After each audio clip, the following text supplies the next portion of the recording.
what happens when sellers overprice their home or ignore agent advice? Yeah, I think it really depends on the market, but right now that's really what is causing a big increase in days on market. The old times though, your house is worth this, or my neighbor sold for that, is not what's bearing today. So sometimes just getting with an experienced agent to know exactly where we should be. Yeah, your house Everyone probably thinks their house yeah, is worth more. and it might be worth this to the particular buyer. You're right, but if the market's not bearing it, you're just going to waste time and nothing's going to happen. Let's talk about why relying on online home values instead of a professional opinion can cost you. Yeah, so I think these bots that they are out there, they're really good. They give you an indicator of what's happening, and you can see it on a monthly track. Oh, it went up a little bit, went down a little bit.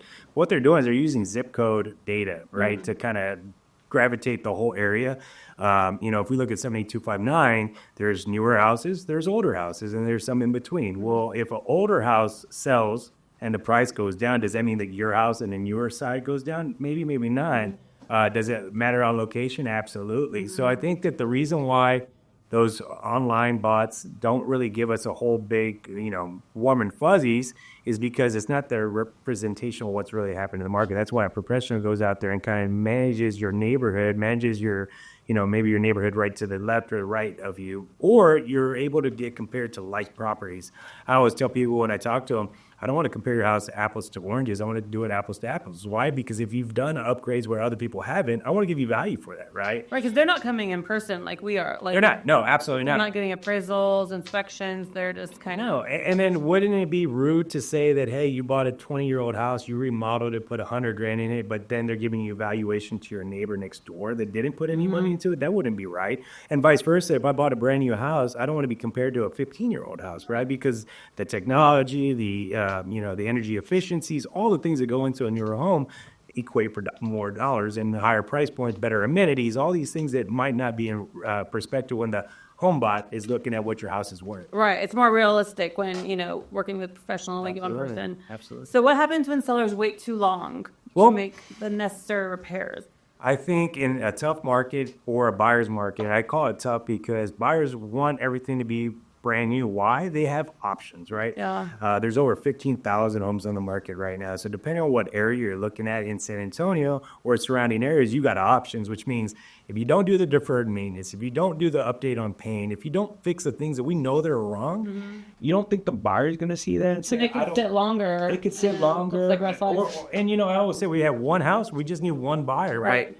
If we don't get that one buyer, that one buyer decides to go with this house because it's been upkept. And let's be real. I mean, when I walk into a home, I can tell whether they cared about their house, whether they changed out their smell. The smell. All these things are going to play. But I mean, if you have a pet that's going to pee on the carpet in the same spot and you're never going to clean it up, well, people are going to be like, well, what else haven't you done, right? Or the flip side, if I walk into a house and I see that they have a dog or two, doesn't smell like pet, doesn't look like there's any caulking outside that needs to be redone. I mean, it looks like they actually put the time into making that house right. That house will sell 9 times out of 10 faster and more than likely for more money.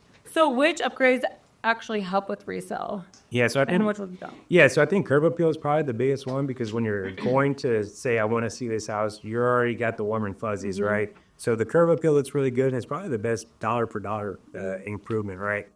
Kitchens, bathrooms, especially the primary, is probably the best added money, I would say. And then flooring. Everyone likes a nice living room that has nice floors because that's your statement piece. But yeah, I mean, right now we're looking at stuff depending on the age of the home. I mean, if you want to go with the neutral colors or, big 42-inch cabinets, whatever it might be, those are things that are going to make you stand out from the pack because right now buyers are picky. Right, absolutely. Yeah, curb appeal is huge. First impression. You don't want them just to drive right by. Yeah.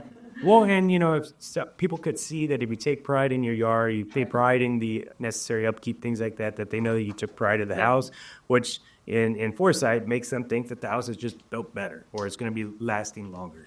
So why do some deals fall apart? Well, I think that goes back to the deferred maintenance portion. We do realize that buyers are entitled to inspections, right? There's a lot of things that could come in play, appraisals, inspections.